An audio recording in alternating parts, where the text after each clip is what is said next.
أعوذ بالله من الشيطان الرجيم بسم الله الرحمن الرحيم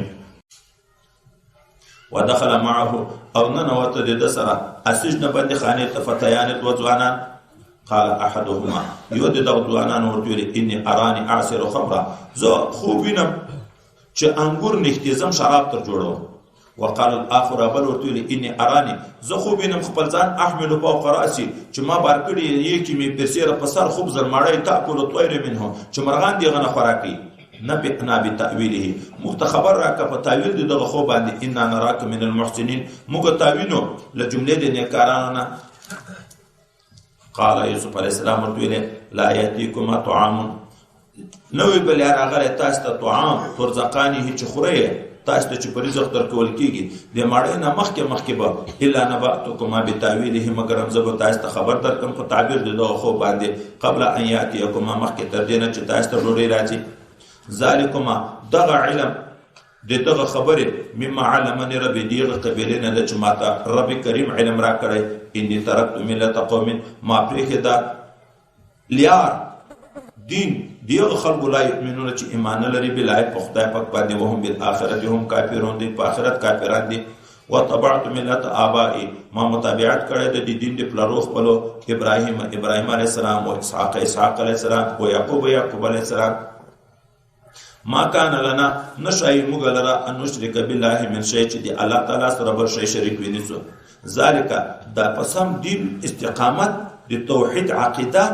ساتل دا فضل من فضل الله دی الله دی فضل نه علینا په موږ باندې وعلى الناس او په ټول خلکو باندې ولكن اکثر الناس لا يشكرون لكن اکثر د خلکو شکر نه باسي. یا صاحب السجن ای دوړ مرګری دی باندې خانه دی ما ارباب متفرقون خير ایا دا تار پتار خدایان غره دی ام الله الواحد القهار کا یو الله تعالی چې هغه ډیر قوي او غالب ذات. ما تعبدون من دونه تا چې عبادت نه کوي غیر دی الله نه الا اسماء مگرم دي تشنمو سميتموها چې تاسو نمونه پوي کې دي انتم تاسو او اباؤکم فلارو دي تاسو ما انزل الله بها من سلطان الله نه درانه ګری په عبادت دغه بوتانو باندې څه دلیل ان الحكم الا لله نشتا حکم مگرم یو الله لردا امر کړه الله تعبدو الا اياه چې تاسو په عبادت نه کوي مگرم دی او الله بکي. ذالک دین القیم دا دی او الله عبادت دا دین سم دین دا ولكن اکثر الناس لا يعلمون لكن اکثر د خلکو علم نه لري. یا صاحب السجن ای دوړ مرګره دی باندې خانه دی ما اما احدکما ارته چې دا یو د تاسو د پیس قربه خبره وروب چې کې هغه بادار خپل تر بیا شراب لکه په خوای چور چکل و عمل آخر دا دومنان بای فیسلب پانسی بشی پتا کول طیر مراسه و بخری مرغان د سر دی غوښنه قضی الامر الذي دی او ته دا خو ټوکې کړې د ویل کټوکی کارتي اوس معنی دا غشوا قضی الامر الذي به تستفتیان فیصله شوی دا هغه کار چې تاسو پیغه کې فتوا او تعبیر وکړو دی معنی. وقال ويل للذي ظن چې دیغه د پاره چې د یقین درلود چې انه ناجن چې د خلاصیدون کې د منهما دغه دوه بندیانو نه څه ورته ویل دغه ساقطه اذكرني عند ربك ما یاد کا